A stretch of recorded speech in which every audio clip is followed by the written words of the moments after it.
Welcome to another episode of Facebook Live with me, Elisa Vitti, founder of the FLO Living Hormone Center and the author of Woman Code and the creator of the My Flow period tracking app and cycle syncing app. And I'm so excited to be with you guys today because we're going to be talking about my former condition of Polycystic Ovarian Syndrome.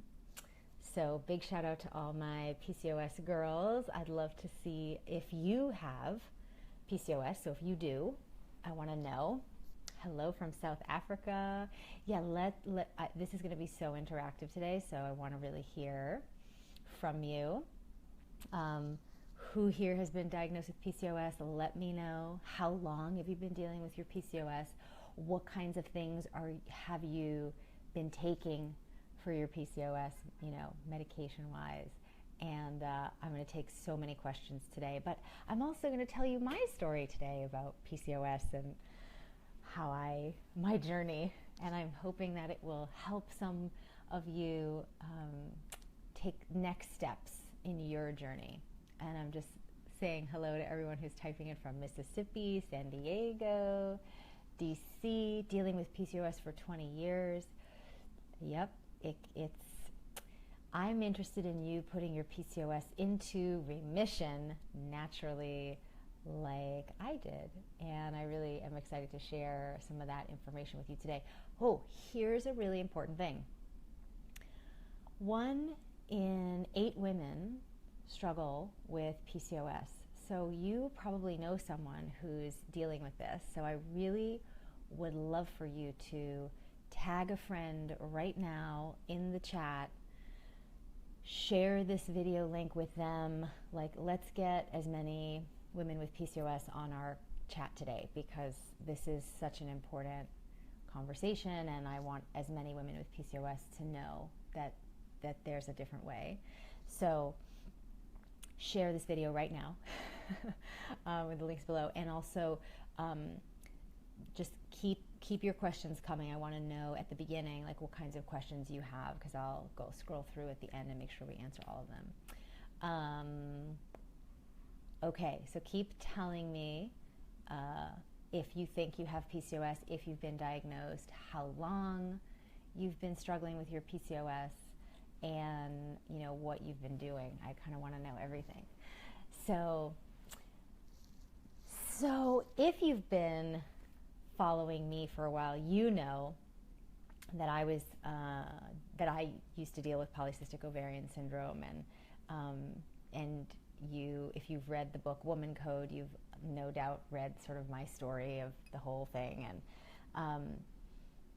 and I want to kind of just share, for those of you who are just getting to know me and who haven't yet maybe read the book, that story, because it's I think a story that is really about choices, and the choices that we face, the choices that we don't yet know that we have, and what's possible for women, and their healing.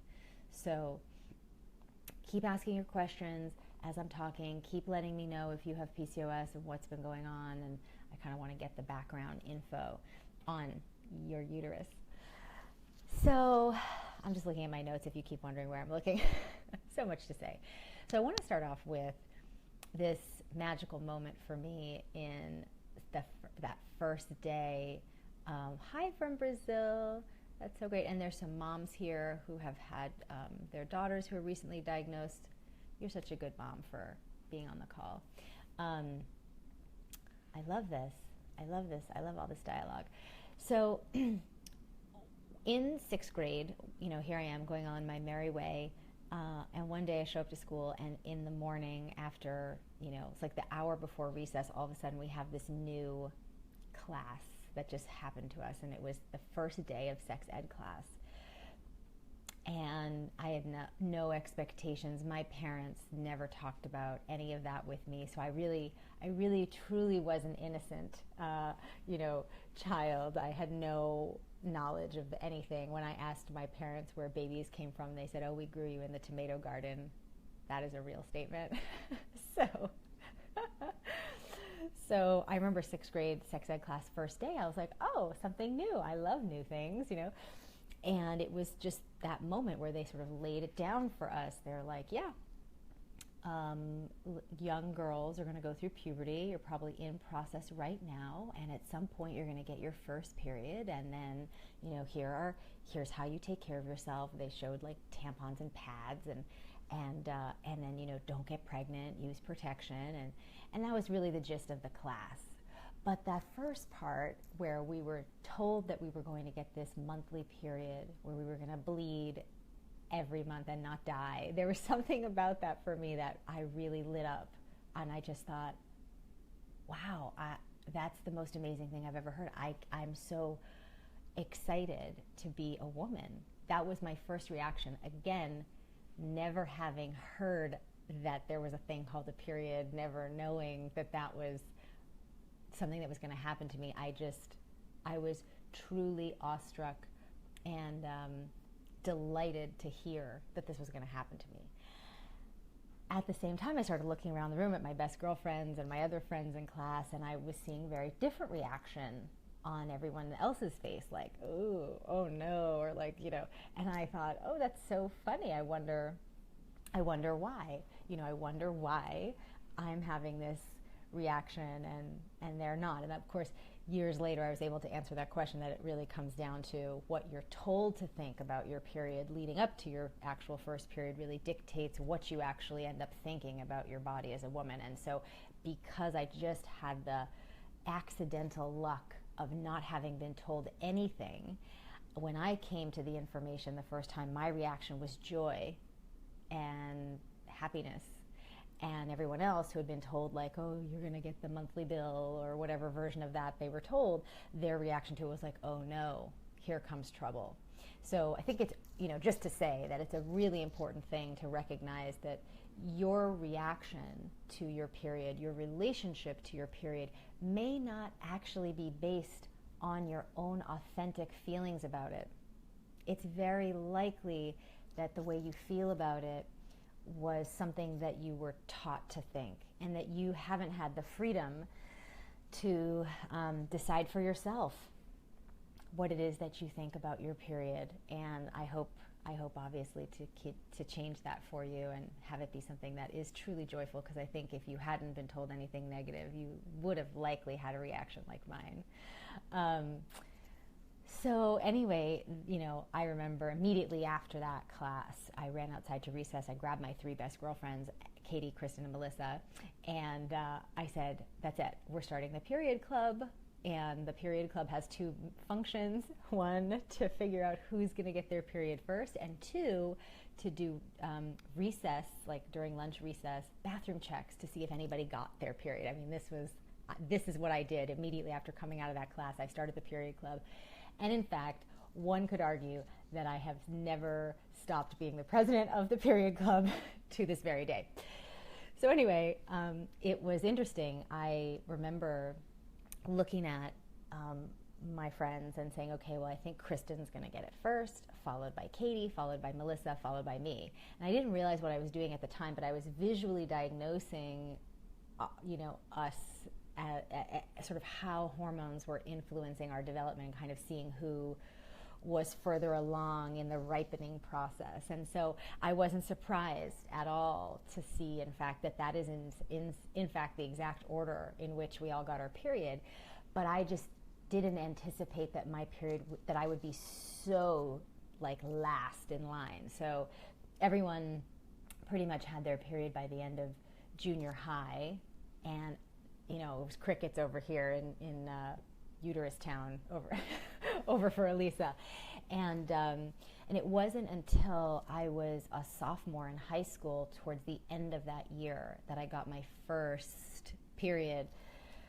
You could hardly call it a period. It was a bunch of like brown discharge that came out one afternoon. I mean, this is how there was no conversation about periods in my house. So I remember I was about to sit down to have a meeting with, I was a nerd from way back, so I would have all these tutors come and teach me extra stuff outside of school. And so I was about to sit down with one of these tutors. I think she was an English literature person. I was just, anyway. So I said, Mom, I think I just got my period. I was almost 16. I was, that was probably February or March, and my birthday's in May, so I was just about to turn 16. And she's like, oh God, I don't even have a pad in the house. So I literally had to wad up some toilet paper, fold it up, put it in my panties, and go sit down and learn about whatever book we were reading. And that was my first period experience, not very inspiring, right? I'm curious what your first PCOS period was like. I'd love to hear your story of what it was like for you when you finally got your first period, and what color it was, and what happened. And I always love hearing first period stories. It's such a milestone moment. We just don't celebrate it enough. So let's take some time to do that today. So tell me your story. I'm going to read through them.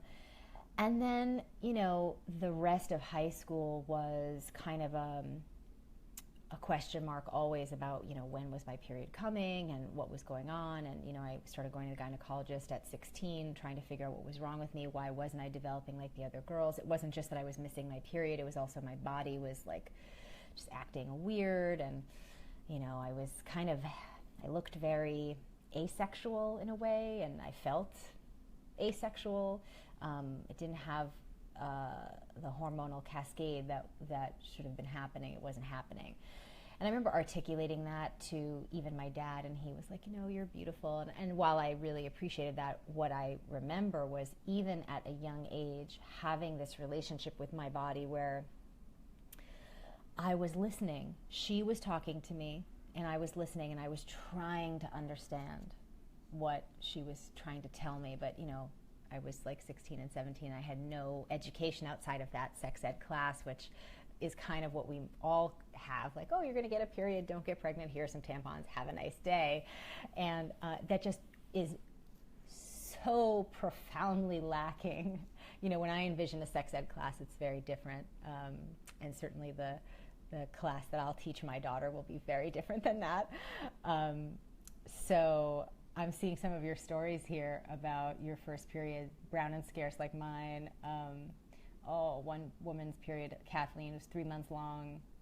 Oy.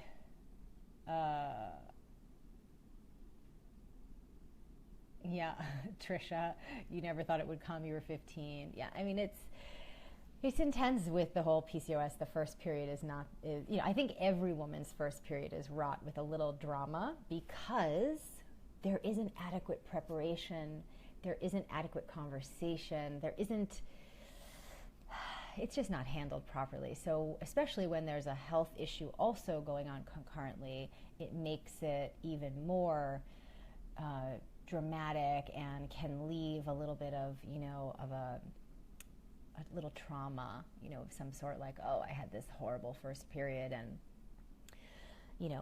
but really we can see the roots of PCOS well before, middle school years. If I look back at my childhood and look back at the body at 7 and at 9 of myself, I can see now, with the perspective that I have on functional medicine and, hormones, I can see, oh yes, even then I was showing signs of metabolic issues, and my diet was full of endocrine disruptors, and it was absolutely a logical part of the continuum of what was happening to me, that I ended up presenting with these conditions, with these symptoms and this condition in my menstruating moment. So I just say that because whether you have PCOS or fibroids or whatever happened with your first period when you were a teenager, it didn't just come out of left field. It wasn't a punishment, and it wasn't like the monthly curse. It was part of a long conversation that was happening in your body from the age of 5 to 15. And that's how we end up with problematic periods as teens. So for the moms who are listening, just keep that in mind, that this isn't just something that kind of came out of the blue for your kid. It's part of a conversation. It's part of a accumulation of factors that have been happening over time that lead to the presentation of these symptoms. And of course, there's genetic predisposition for this to happen in the first place. So I've put a link below that I would love for you to click on if you haven't read this, and if you're not subscribed to our newsletter, please subscribe to the newsletter, because we put out content all the time, every week, about different hormonal health issues. And this is a blog that I really want you to read, because it's about the different types of PCOS that you might have. So I had more of the classic presentation, and I want to know if you know that there are different types, and if you know which type you have. So if you know that there are different types of PCOS, please say yes. And if you know what type you have, let me know what that is below too. And we're going to talk about that in a second. So this was my experience of the beginning of my menstruation. And then we get to, college. And I had always been fascinated by science and women's health, and so I was pretty sure I wanted to be an OBGYN myself. I'm putting this up here because I'm hearing some people saying the sound is low, but I'm trying to talk as loud as I can. Okay, good. You all know that there are different types of PCOS. Great. If you want to check out which type you have, click on the link and read the article and share it with other friends who you think might have something going on. So my symptoms progressively got worse.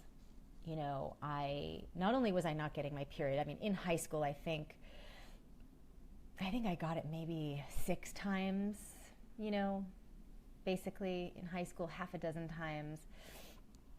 And a couple of those times, 2 or 3 of those times, my gynecologist had prescribed progestin, which is a synthetic progesterone, to force the lining to shed in the uterus, because it had gone, we'd go months and months, and she was concerned there was going to be some sort of risk for cancerous cell buildup, and so she wanted to flush the uterus with this. And so a lot of you with PCOS have probably had an experience of taking synthetic progesterone, and I don't know about you, but that synthetic progesterone, whoo, what a doozy. I mean, I remember those periods. It wasn't so much the period that was intense, it was that PMS leading up to it. I mean, whoa. PMS from hell, talk about that. That was like a whole experience I had not encountered prior to that medication. So I'd done that a handful of 2 or 3 times during high school, and still was being told oh, this is normal. You're young, your body's going to regulate at some point, and hold on, it'll happen. So anyway, fast forward a little bit, a couple of years, I'm in university, and my symptoms kind of accelerated. So I went from being slightly overweight to being obese, pretty much within the span of 6 months.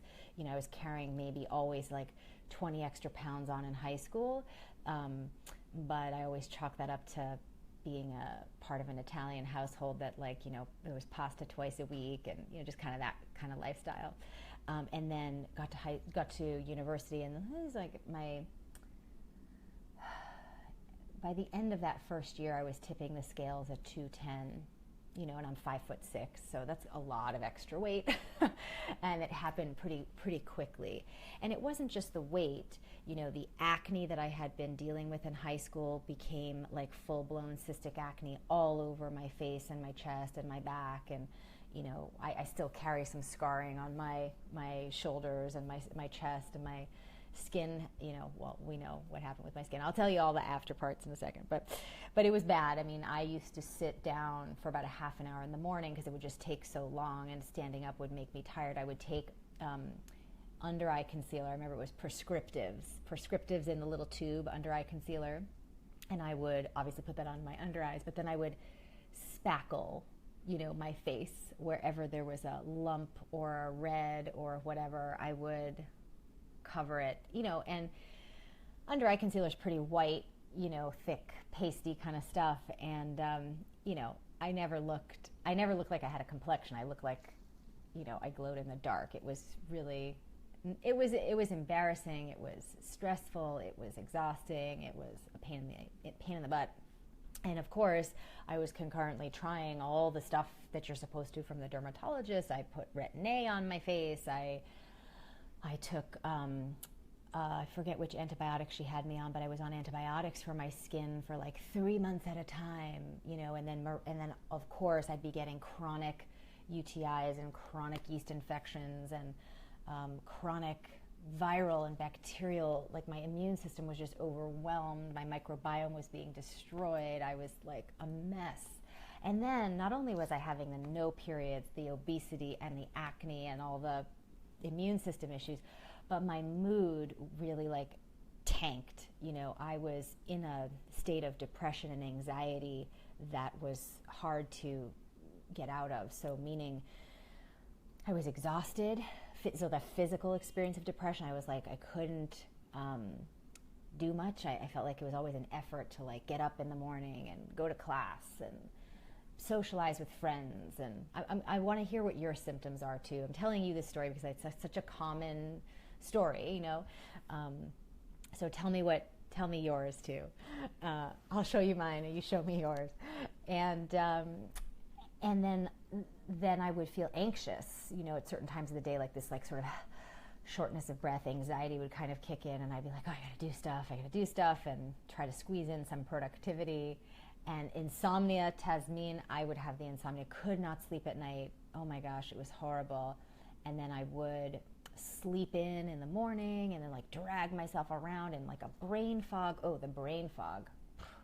It was, you know, and it's a real systemic, it really affects every aspect of your functioning, you know, from your ability to focus and process information to your mood and your ability to interact socially, your energy, you know, your self-esteem, how you look, how you feel, and then of course just on the functional level, you're not ovulating and you're not menstruating, and it's a big mess.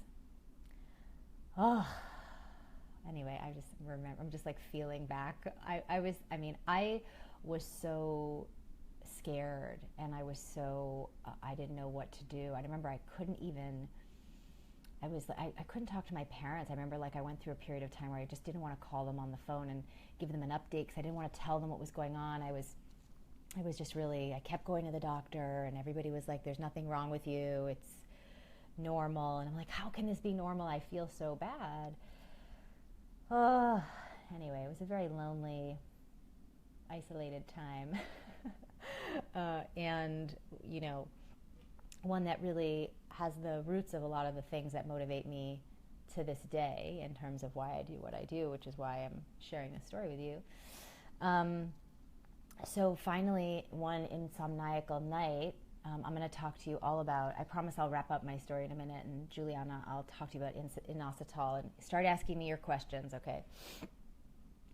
So one insomniacal night, I was in the library and I was trying to figure out what was wrong with me yet again, and I found this little article in an obstetrics journal because that's what I was reading on my free time. And it was the description of the Stein-Leventhal disorder, which was the original name given to PCOS by the guys who put a framework around this condition. And I said, oh my God, this is me. I have all these symptoms. This is my situation. And so I went. I grabbed that information. I went to my GYN's office the next day without an appointment, and I said, I need the test that no one's given me, which is a transvaginal ultrasound. I want to see if there are those cysts on my ovaries. I'd like to know what's going on.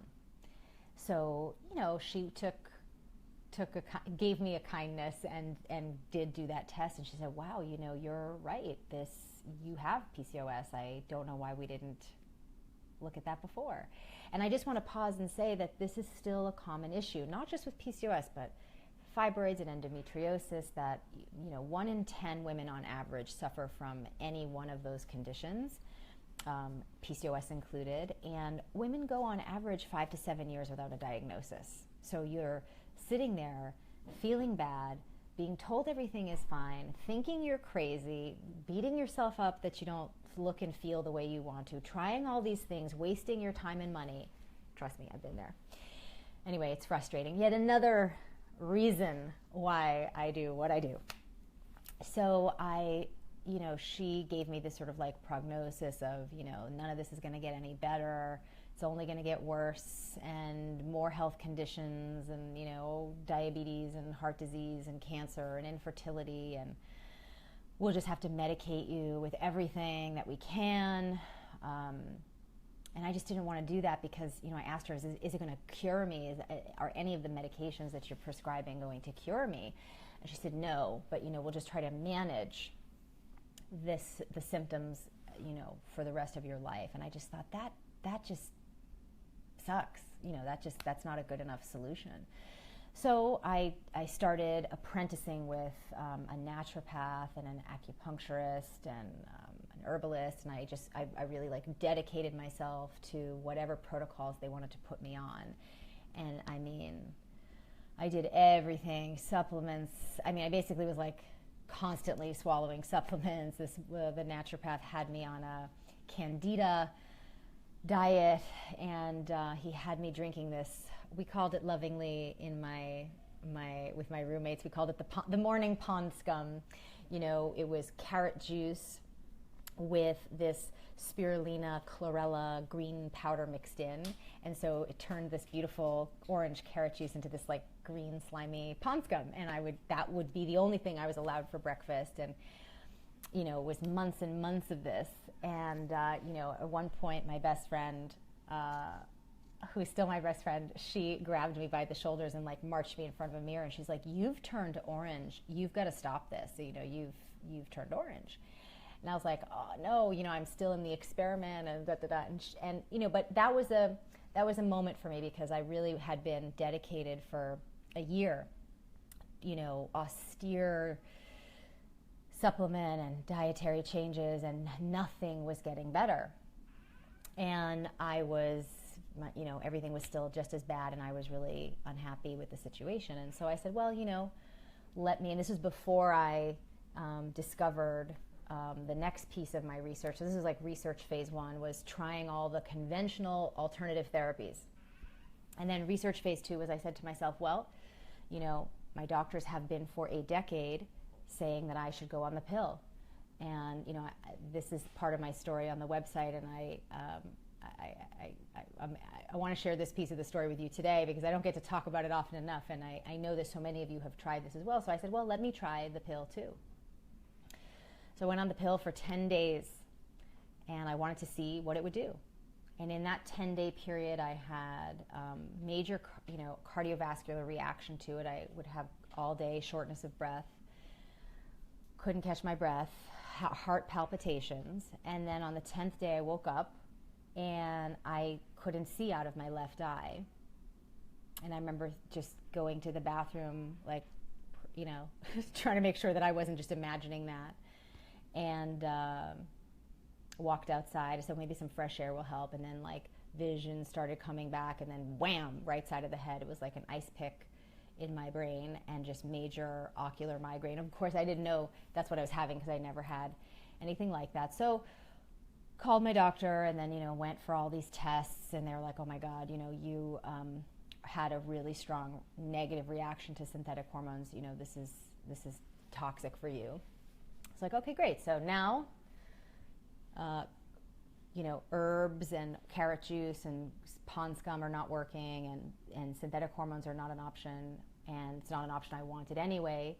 So now what? And this is when I started looking at the information that had been coming out of the Human Genome Project, and this is the time when I started looking at the circadian rhythms of the body, started looking at, you know, the endocrine system as a whole, and I just said, okay, I think that I can put a process together for myself to recover. So I'm curious, any of you with the PCOS have tried the pill and have had negative reactions to it? I think women with pre-existing hormonal conditions tend to have a lot of negative response to synthetic hormones. Whichever one, from the pill to the IUD to the ring, it's all the same. And I'm curious to know if that's something that you felt you had to try to manage your PCOS, and if you had negative reactions to it like I did. And within 6 months of me putting the the foundations of what is now the FLO protocol together and experimenting with that third piece of my experimentation in my body, you know, I watched my body transform. You know, 60 pounds came off of my frame. My skin cleared up. My period came back. My period came back at 22. And I'm 40 now. And I've had my period ovulating and menstruating every month since 22. And it's like this great joy of my life that I was able to bring that back, because for that decade of 12 to 22, when everyone else was lamenting about, oh, their period and oh, whatever, I wasn't getting my period at all. And the havoc that it wreaked on my body, this just constant hormonal imbalance. Oh yes, and my sleep problems went away, and my anxiety and depression went away, and all of that. I was able to reclaim my health through the protocol, and through the cycle syncing piece of the protocol, have been able to maintain that for the past, I guess, 18 years now. And it's an important story to tell, because my story is your story is my story. We're all the same story. You know, here we are, going around trying to have a healthy life, trying to have a healthy period, being good patients, going to the doctor, looking for answers, trying alternative things, reading up online, drinking the pond scum, taking the expensive herbs, spending the money on the skin stuff, doing all the right things, even trying the medication. And I'm seeing a lot of you, like me, you know, you just had a major negative reaction to synthetic hormone replacement. I talk a lot about the ills of the pill and synthetic hormone replacement on the blog, so if you want to learn more. And I talk a lot about it in my book, Woman Code. You know, so I don't want to, and we've talked about it in other Facebook Lives, which we can, you know, I'll try to link to here while I'm chatting with you. But, you know, there's so many reasons why the pill isn't the right choice. But for PCOS in particular, the research came out, you know, recently, within the past 5 years, that the pill actually, for women with PCOS, actually can increase the risk of depression, increase the problems and complications with the androgenic hormones, and make getting your period back harder, you know. So the pill is not a good solution, even though it's the only one that's presented to us as a management system. And anyway, as I went through this whole process of reclaiming my health, and you know, within that first 6 months, I said to myself, you know, I want to do something to help other women, because I went through so much like isolation and stress and fear and confusion, and wasted a decade of my, like a decade, 12 to 22, a full decade of my life was lost in the quagmire of this condition and all of its repercussions on my, just everything, like socializing, dating, self-esteem, going shopping, for God's sakes. I mean, just every area of your life, my life, I felt was affected by this. And I thought, if there's a way for me to create a solution for other women so that other women don't have to go through what I went through, then I want to do that. And that's when I made the choice not to pursue, you know, traditional medical training, and instead focus on functional medicine, because I saw firsthand how profound it was for me to follow that path. And I didn't want to waste 1 minute. So I studied functional nutrition instead, and opened up my center, and have been helping women. And I'm really proud today to say that, you know, the FLO Living Hormone Center is that place that I was dreaming about, that I didn't even know I was dreaming about when I was a teenager. Like, I wish there was a place I could talk to someone. I wish there was a place that had this information for me. I wish there was a place where somebody could show me what to do and that could give me a solution that would fix me, that would make me better, that would get rid of this situation in my body. And I'm just really happy that now, you know, and all of you guys who are here with me today, South Africa, Brazil, all over the world, California, New York, you know, wherever you're dialing in from, or sorry, videoing in from, you know, I wanted there to be something that, you know, if you have an internet connection and ovaries, that you can access. And I'm really proud to say that the FLO Living Hormone Center is now that place where you can access it from anywhere, that it offers you 360 degrees of support. You can talk to a person anytime you want. I mean, how ridiculous is it that you can only go to the gynecologist like once a year, and then you're told like, good luck, we'll see you next year for your annual. And you know, if you don't want to do what they're telling you to do, they don't really have any solutions for you. And that you're supposed to go and spend 364 of the next set of days continuing to suffer. I mean, nowhere else in medicine is that an acceptable situation. You know, if you go to the doctor for anything else, they won't really let you leave until they fix it, you know. If you have something cut, they want to suture you up. If there's something broken, they want to set the bone. If you have some problem, they're going to give you a surgery or something to fix it. But if your period is problematic and your hormones are problematic, it's like, well, I don't know what to tell you. That's just part of being a woman. We'll see you next year. And I still can't. I still can't tolerate that. I don't like that.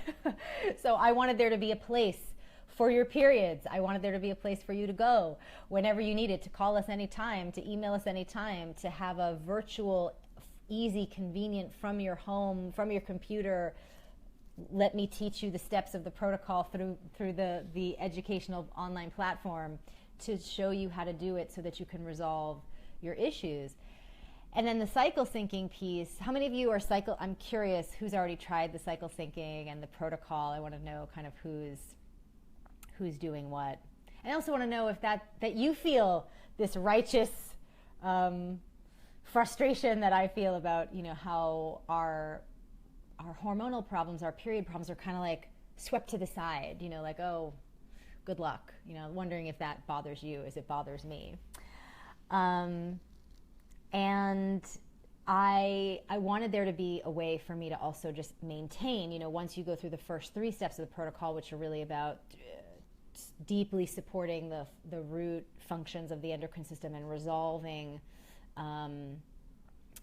what's wrong, then cycle syncing is the maintenance piece. You know, I needed a structure, a framework, so that I didn't inadvertently slip back into a diet and a lifestyle that would not support my hormones. Because here's the thing about putting a condition like PCOS into remission. Like, so first of all, myth number 1 is that your period problems are unsolvable, they'll never get better, and you know, the best that you could do is maybe to take the pill and suffer quietly. You know, the fact of the matter is you can put these conditions into remission. Now, remission is not a cure. So just to be clear, if I started eating the things I'm telling you not to be eating, for example, in some of the blog posts, like the 5 worst foods for PCOS, if I started eating those 5 worst foods for PCOS, I would and should expect that my symptoms should start coming back. So I'm talking about remission, and I'm talking about this idea that we need a whole different approach to dieting and lifestyle that is centered around your female biochemistry. You know, not shutting it off with medication, the synthetic hormones. Like, let's shut off your brain and ovarian conversation. How is that a solution, right? This is why I'm so, you know, one of the many reasons why I'm not a big fan of women with pre-existing hormonal conditions like PCOS or fibroids or endometriosis to take synthetic hormone replacement therapy, because it doesn't help. It hinders your healing. It doesn't help at all. And we know it makes things worse. And that's a whole other conversation. But because you're not given any other information when you go to the doctor, you think that's the only solution. But anyway, so the cycle syncing is a structure that allows you to eat foods that really support the hormonal ratios that are happening each week to minimize any additional symptoms that you might have triggered, because women with PCOS are very estrogen sensitive and sensitive to cortisol and sensitive to insulin. We're very sensitive to our hormones. It's almost, when I think about PCOS sort of as a whole, it's almost like it's like we have a little sensitivity to our own hormones. It's not quite to the point of autoimmune, but we react really strongly to estrogen and cortisol. For example, did you know that when you don't make enough cortisol, right, your body's going to steal from your progesterone levels and try to convert it into cortisol, right? So you've got all this stress, your blood sugar is imbalanced, your cortisol is going to try to compensate for the insulin issues. Then now we're stealing from progesterone, and you have maybe lower levels of progesterone to begin with PCOS, and your body becomes like very sensitive to all of that. So, stress, blood sugar stuff, and I just wanted a way to really make sure that I wasn't going to slide back into any of the bad habits that got me into the PCOS situation in the first place. So cycle syncing is the path forward for the long term to stay in remission, to maintain your good hormonal balance. And I'm just checking my notes to see. I want to answer some of your questions. But yeah, so that's like the full arc of my story. Is like, I'm going to answer these questions. How do you cycle sync when you don't have a cycle? So yes, I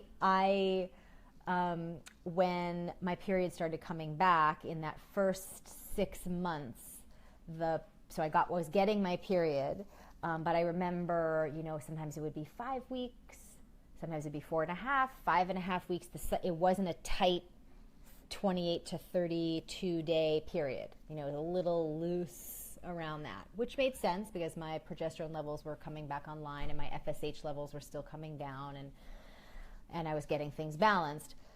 But I remember that the key for me to really help expedite the process of bringing the cycle to that nice 28 day to 30 day window, 32 day window, whatever's a good regular clip for you, as long as it's in that 4 day period of time is fine, was cycle syncing. If I switched, if I gave myself like 7 days on the follicular phase, and then I would give myself another 7 days for ovulatory. I would do another week with the luteal, and then I would do a week on the menstrual phase foods. And within 3 to 4 months of doing that, I noticed that my cycle really got back down to that like 28 day to 32 day period of time. So I love that. That is also another benefit of cycle syncing, especially for women with PCOS. It can help your body establish a rhythm.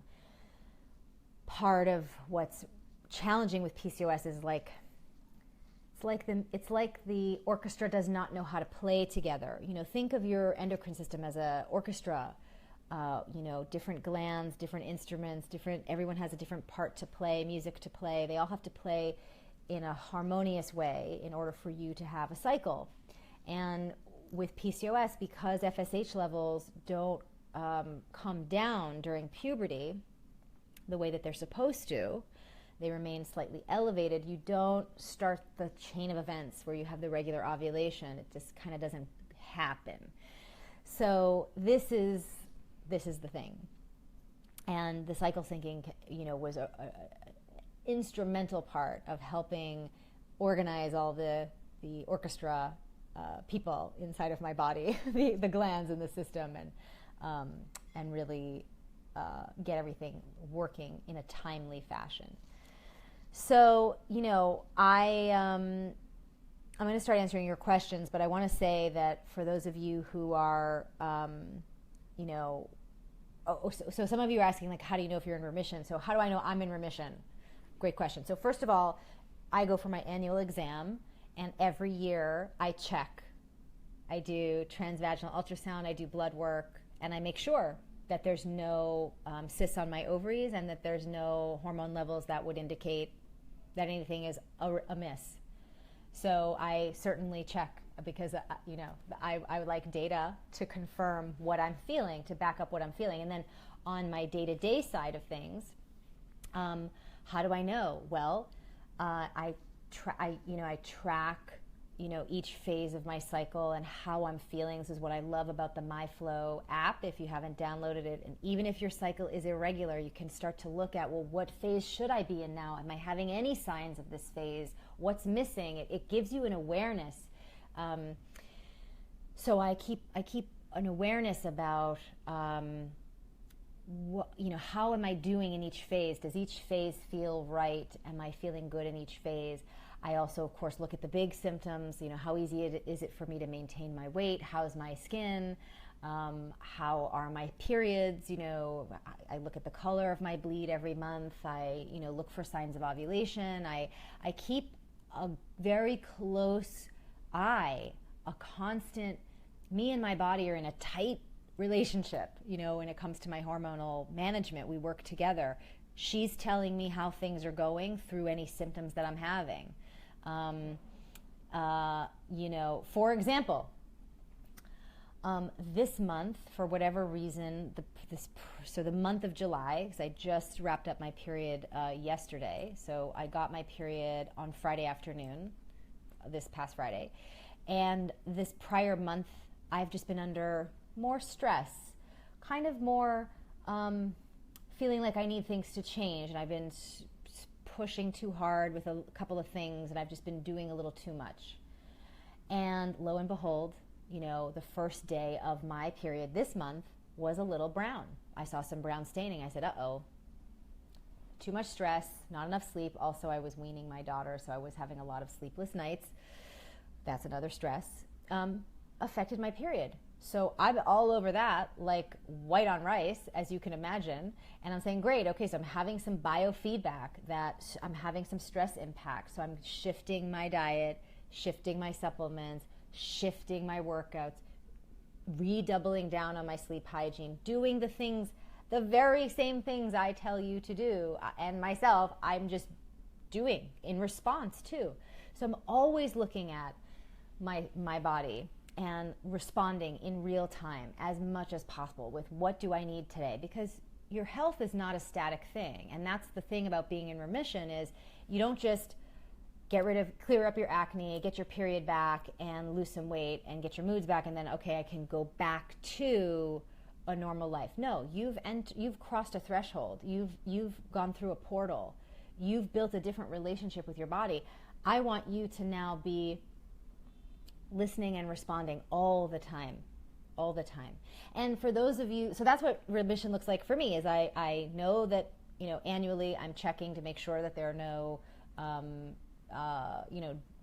blood work or hormonal signs or structural on the ovary signs that there's anything problematic.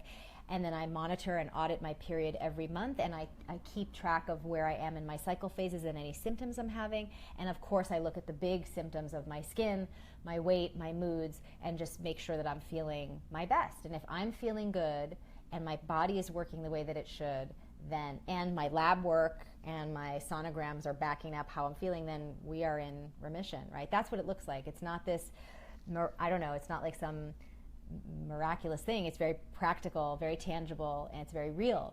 So that's what is possible for you if you take on the protocol. So if you haven't checked out Monthly Flow for your PCOS, I could not recommend it more. This is the protocol that has worked for me, has worked for countless women around the world to put their PCOS into remission. I would love for you to try it if you haven't tried it. Take the action that your body needs. It's like get some time back for you to feel good in your body, because I know what it's like to not feel good for like a full decade, and I just want that for you. And if you want to just talk to someone first, you can do that with one of our Flow coaches. I built this whole center for you and for me because I needed it and it wasn't there, and I want there to be a place in the world for all the girls and the women in the world. When there's something wrong with your period, there needs to be a place. So there's a place. If you need us, we're here. Call us. Don't try to do this on your own. It's stressful, and that doesn't help the situation. So anyway, I want to take some questions. What a long story. Thanks for indulging me and listening to my story. I'm scrolling through. I don't know what I'm doing here. Let's see. Scrolling. Okay. Yes, very frustrated about the whole, good luck, do it on your own. Oh my gosh, Tasneem cut out just a couple of pieces, refined sugar and carbs, lost 27 pounds. I mean, it's remarkable what your body can do.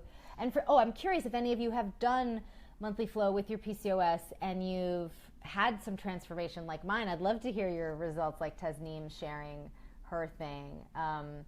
Natalie Hilton was saying, yes, if men had periods, it would be getting a different kind of treatment in the medical community. You bet, Natalie. Kathleen Elizabeth, I feel like no one has the answers and it's frustrating.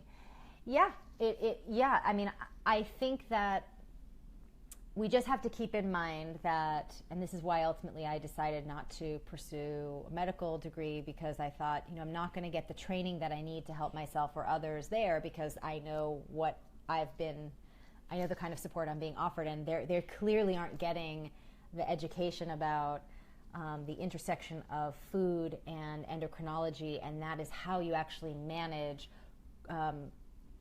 endocrine health long term. It is a food, not pharmaceutical conversation, and I was really and am really passionate about food over pharmacy when it comes to women's hormones and their periods. So yeah.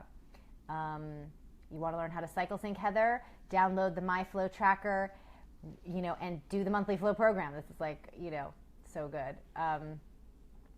Yes, a lot of you are talking about how you had negative reactions to the pill like me. I get it.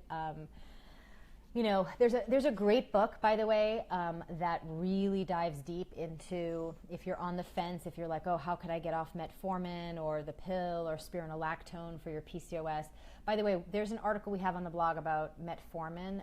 This is, again, maybe 5 or 6 years ago. There was a study that came out that showed that metformin increased your risk for dementia. So, is that my ideal scenario for you, that you're managing your PCOS with metformin? Absolutely not. I would love for you to get your blood sugar under control in other ways, which are totally doable with dietary changes. So, read that blog article. And then the book that I was talking about that really dives deep into kind of exposing the ills of the pill and how dangerous and toxic it can be in a lot of women's bodies is a book by Holly Griggs Spall called Sweetening the Pill. And there's Ricky Lake and Abby Epstein are going to be doing a documentary on this really important book. And I'm really proud to be part of that documentary. It'll be coming out sometime, I think, next year. I'm not quite sure, but stay tuned for that. Okay, and let's see. Some of you are asking about, checking your hormones. You can, and before you talk to us, we actually, if you're in the United States at least, you can do saliva and finger prick blood testing for the whole 30 days, 28 days of your cycle at home. We have a home hormonal testing kit that you can do on your own. You don't have to wait to see your doctor and get a prescription. You can do this from home, and it's more accurate than a one-time at the doctor blood draw. So we'll put a link for how you can access those if you need. And yes, that's something that you can talk to us about. Yes, stress sends you out. Let's talk about inositol. So someone's asking, Shaquila is asking about, you're on metformin, that's the only thing that's helping you get a period. And then another one was asking about inositol. Inositol, there's so many things that you can take that help your blood sugar, Shaquille, about that could help you have a different alternative than metformin. There's taking cinnamon supplements that are powerful blood sugar stabilizers. There's inositol, which is a B vitamin that helps bring ovulation back. I mean, this is a supplement that was studied for infertility. Inositol is a really potent support mechanism for blood sugar and the ovulatory cycle. So there's another natural B vitamin that can help you do that. So, and there are other supplements that you can take to help with blood sugar management. It just depends on, what you're doing with your diet. But ultimately, beyond the supplements, the best thing to do is to start understanding what combination of macronutrients do you need to be eating at each meal.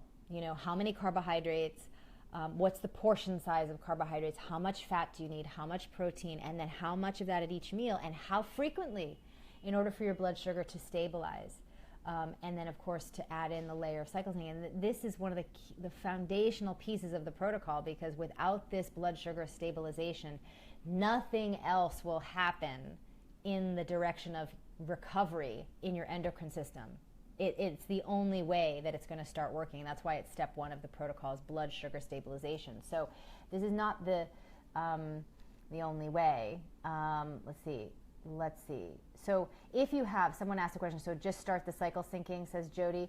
I would say the first thing you actually need to do is, there's 5 steps to the protocol: blood sugar stabilization, addressing cortisol, dealing with estrogen elimination, and then cycle syncing. You have to do those 3 pieces first if you're going to really address your PCOS and get it to be something that's in remission. You have to go through those first 3 steps. So I would recommend that you do the monthly FLO program and then, go into the maintenance with the cycle syncing. You can use the app to help you with that maintenance plan. Is PCOS genetic? Juliana Copesi is asking.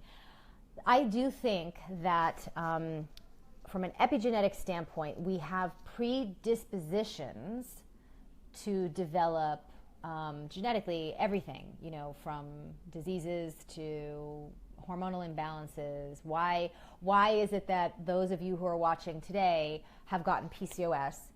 But if we look at the root causes, this is the other revolutionary thing about the FLO protocol is, the same protocol addresses PCOS and fibroids and endometriosis and dysmenorrhea and PMS and amenorrhea. Why is that possible? Well, because of genetics, right? Because the root causes of switching those genes on and off are the same, right? It's those steps of the protocol that I outlined, and that's why this protocol works universally. So yes, there is an element of genetics at play, but our genes are not our destiny. And from the research that came out of the Human Genome Project and epigenetics is that you can switch these genes on and off.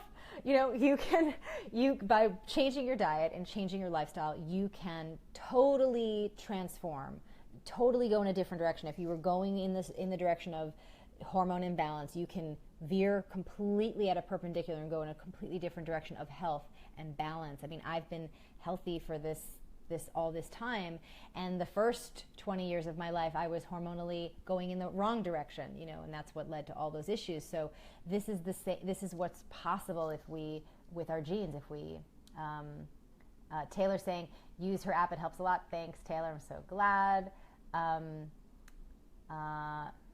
Can I deal with insulin resistance without metformin? Leah Magalhaes.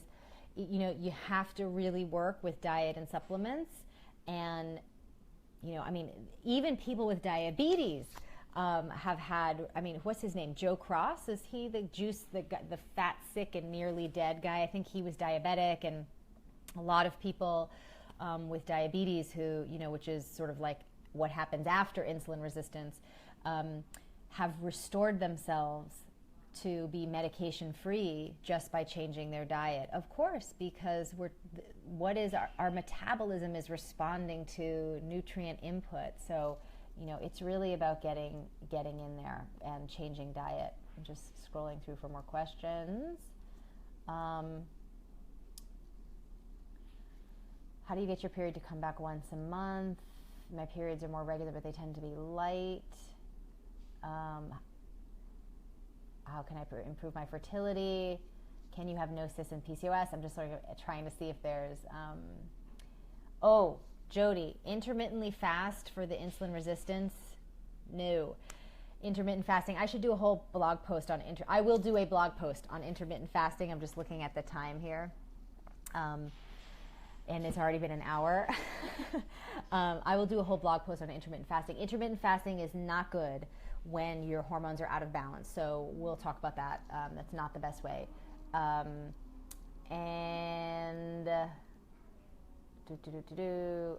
Just started the FLO program. Anne-Marie, congratulations. Welcome to the FLO family. This is so great. Good. The book is called Woman Code. Oh, negative self-talk and PCOS. I did a couple of articles about the energetic causes of PCOS. But let me go through some of these other questions. There's so many good questions. I'll probably have to do another PCOS Facebook Live. I want to just kind of share my story today. So scrolling. Increasing fertility, getting your period back to be regular, making sure you're ovulating on a regular basis, making sure that they're not light. This is all a conversation about estrogen, progesterone, and FSH. And all of these hormones are not things that you want to think about trying to manipulate from the top down, which is what conventional endocrinology would have you think. Oh, you're deficient in progesterone, take synthetic progesterone or bioidentical progesterone. Oh, your estrogen levels are low, let's give you some. Oh, your FSH levels are off, let's manipulate that somehow. That's not what you want to do. What you want to do, and what I discovered in my research, was that instead of treating from the top down, the body works best if you go and stabilize blood sugar, because that is the underpinning of your endocrine system's functionality. And then if you address cortisol levels, so insulin levels and cortisol levels, and eliminating all hormones. If you can anchor those three things, which are the first 3 steps of the FLO protocol, then your endocrine system is freed up to do its job unencumbered. And then the cycle syncing is making sure you're getting the right micronutrients at the right time to support all of the hormone production and elimination every phase of the cycle. So it's a really unique diet. That's the only one that's tailored to your unique female biochemistry, and that's why it works. So again, all the things that you want to achieve, improved fertility, getting your cycle back, getting it to be regular color and flow, all of that is possible with the protocol. Hi, Maya. I'm just scrolling. Sarah Smith, how do you handle going out with friends and staying on the protocol? That's a great question. I think it's so easy these days to go out, and there's gluten-free everywhere, even at these big chain restaurants. You can say that you have sensitivities. You can say that you want it oil-free, sodium-free. You can order just from the appetizer section and the vegetable side dish section. There's so many ways to get around it. I mean, I haven't met a restaurant, and even when I, am in places where I would never, imagine, if I've been to like some of these big chain restaurants where we're like driving across country or something, I'm like, I don't want to be here. Even there, it's doable. I haven't met an airport where I haven't been able to stay on the protocol. And then, of course, where you can, if you're operating from your home base, right, eat a little before you go out, right? And that way you're not having to feel like you have to eat a big meal. You can just pick at what things feel pleasurable to you. But, put yourself first, and then, if it's drinking and all of that, that's a whole different conversation. But that's sort of like you just say, yeah, I can't do that right now. I'm on a, and that's the other thing too, that the conversation has changed so much in the past 20 years. It's so cool and trendy. It's like all the it girls are juicing and on a detox, and like now it's very fashionable. When I was drinking the green pond scum, people thought I was nuts. And I remember trying to travel, and it was very challenging. So you can 100% do it much more easily now. All right. We've gone far today. We've traveled a lot of ground. I'm so always happy when I get to come home, so to speak, to my PCOS sisters and talk again about this story. And I really hope that you, the most important thing that I want you to take away from today is that that I've gone through this in all of its ups and downs, and all of the trials and errors, and the you know, the hopes and the failures and I've been where you are. I've tried all the things. I've done all the things that you are doing or have done or think you should do. And I have dedicated my own health journey and my career to really showing what it looks like to live outside of what we're told is the way to take care of your period. And I want you to know that whatever your symptoms are today, they can improve, and that you can do that with food. Period. So I hope that that's what you got today. And if you know a woman with PCOS, please share this with her. This is such an important story for her to hear, to know that there's a different way forward for her. Share the resources at the FLO Living Hormone Center. Share. Send this to someone right now. Please do that for me. Tag some friends right now. Just tag them. They'll see the link. Post this on some friends. Share it. And then hopefully those of you who have had this shared with you, what good friends that you do have, that they loved you enough to share this with you. And I hope that you return the favor and share it with some other friends and women in your life who may be struggling with PCOS. So I'm sending love to all your ovaries. And I am so happy that we're all here together in the FLO family, and that there's a place now for all of our period problems, and that you know that there's a way forward for yourself, and that I want you to know that things absolutely shift in your body if you put the right ingredients in. So until next week, take really good care of yourself, and I'll see you next time.